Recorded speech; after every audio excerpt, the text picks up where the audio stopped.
একটা মজার তথ্য কি জানেন? দুবাইতে আপনি যে কোনো জায়গায় যান, যে কোনো এলাকায় যান, আপনি বুর্জ খলিফা দেখতে পাবেন। রাস্তায় মেন রোডে দাঁড়াইলেই বুর্জ খলিফা দেখতে পাবেন। দুবাইতে অনেকে একটা জোকস আছে, প্রচলিত জোকস, যে অনেক আগে একজন বলতেছিল তুমি কই, তো তখন আরেকজন বলতেছিল যে দোস্ত আমি তো বুর্জ খলিফার সামনে, যেখান থেকে বুর্জ খলিফা দেখা যায়। তো অ্যাকচুয়ালি দুবাইতে বুর্জ খলিফা সব জায়গা থেকেই মোটামুটি দেখা যায়। এখন এইভাবে তো আর রাস্তা খুঁজে পাওয়া যায় না, তো এটা নিয়ে অনেক ফানি জোকস আছে। আমি জোকসটা অনেক সুন্দর করে বলতে পারি নাই, সরি। তো আমরা যাচ্ছিলাম ওয়াফি মলে যাওয়ার পথে রাসেল খোরের এই রাস্তাটায় ফ্লেমিঙ্গো বা সাদা বক দেখা যাচ্ছিল। এটা দেখে আমার কাছে এত সুন্দর লাগতেছিল।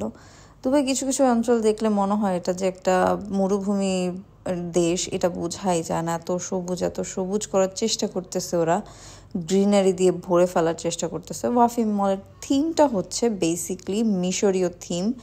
তো আমি আপনাদেরকে আরেকটা ব্লগ বানাবো যেটাতে দেখাবো যে দুবাইতে বিভিন্ন জায়গায় বিভিন্ন অঞ্চলকে থিম করে বানানো হয়েছে।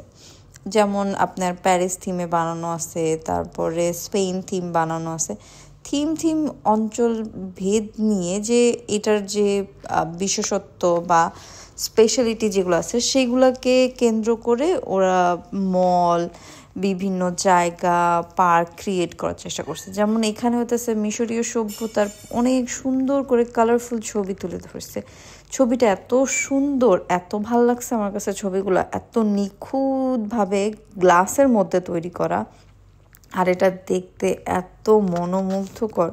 আসলে নিজের চোখে দেখলে না তখন অন্যরকম একটা সুন্দর লাগে। আর এই মলের ভিতরে এরকম সুন্দর সুন্দর ফ্লাওয়ার দিয়ে সাজানো ছিল, আর এইগুলা দেখে আপনার কাছে মনে হবে যে আপনি অনেক এক্সপেন্সিভ জায়গায় আসছেন। এই মলের ভিতরে ঢুকতে কিন্তু আপনাকে এক পয়সাও খরচ করতে হবে না। জাস্ট মলে চলে যাবেন মেট্রোতে করে, ওয়াফি মলে, বাস সুন্দর করে ছবি ভিডিও তুলে নেবেন। কন্টেন্ট ক্রিয়েশনের জন্য দুবাই অনেক ভালো একটা জায়গা। প্রত্যেকটা দেশই আসলে অনেক ভালো।